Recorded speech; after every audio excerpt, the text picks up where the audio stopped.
Good morning.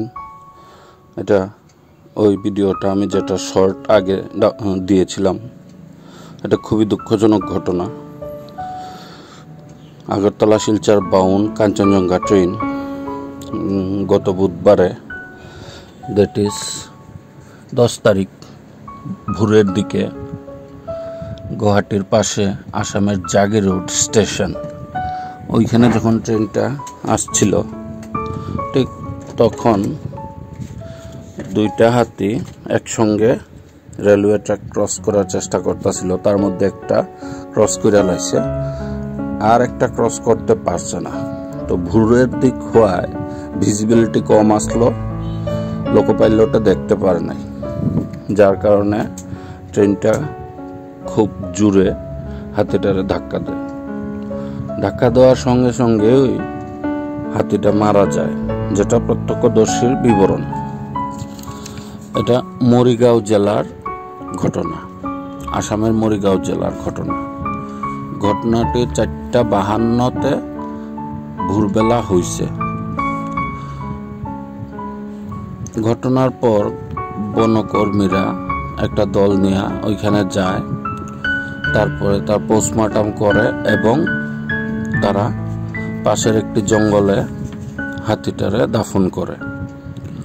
আসলে এটা খুবই দুঃখজনক যে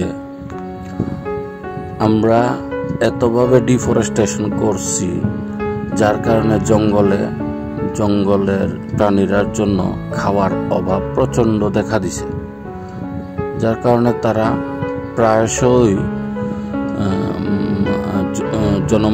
জনবহুল এরিয়াতে আয়া পড়ে খাওয়ানোর খুঁজে। তো খাওয়ানোর খুঁজে তখন আইতাছিল, তখন ওই ঘটনাটা হয়েছে। তো রেলওয়ে আধিকারিকরা যেটা প্রেস রিলিজ করছে, তারা কইতাছে যে এটা এলিফ্যান্ট ক্রসিং করিডোর আসলো না দেখা রেল স্পিডে যাইতাছিল।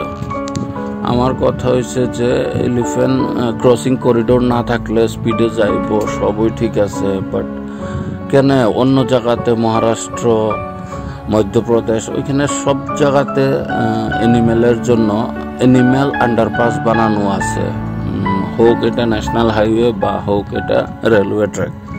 আন্ডারপাসে অ্যানিমেলগুলা ইজিলি ক্রস করে, যাতে কোনো রকমের কোনো ক্ষতি না হয়। তো আমাদের নর্থ ইস্টে কেন এগুলা হয় না? বিশেষ করে আসাম তো কর্ণাটকের পরে দ্বিতীয় রাজ্য, যেখানে ভারতবর্ষের মধ্যে সবথেকে বেশি হাতির সংখ্যা।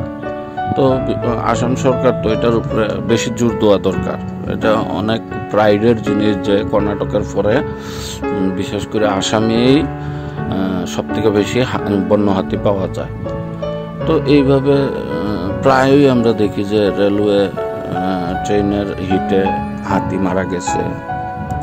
কত মারা যাইব? হয় এইখানে নেট দিয়ে কাভার করা হোক রেলওয়ে ট্র্যাক, নাহলে আন্ডারপাস বানানি হোক, এতে করে এই যে প্রাণীগুলা তারা প্রাণ তো যাইতো না, আমার মনে হয় আর কি। খুব কষ্ট লাগছে আমার এই জিনিসটা দেখা। তারপরে এত দুঃখ লাগছে, সর্বোত্তম প্রচেষ্টা করছে তারা কইতাছে। এই ধরনের ঘটনা তারপরেও বলে মাঝে মধ্যে হইয়া যায়।